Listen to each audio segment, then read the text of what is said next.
ए खुदावंद बचा ले, क्योंकि कोई दीनदार नहीं रहा और अमानतदार लोग बनी आदम में से मिट गए।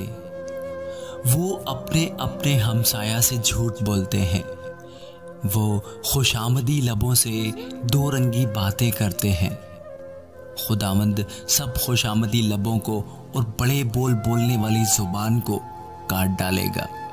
वो कहते हैं हम अपनी जुबान से जीतेंगे, हमारे होंठ हमारे ही हैं, हमारा मालिक कौन है। गरीबों की तबाही और मस्कीनों की आह के सबब से खुदावंद फरमाता है कि अब मैं उठूंगा और जिस पर वो फुकारते हैं उसे अमन व अमान में रखूंगा।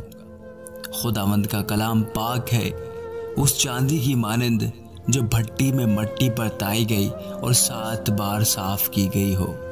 तू ही है खुदावंद उनकी हिफाजत करेगा, तू ही उनको इस पुश्त से हमेशा तक बचाए रखेगा।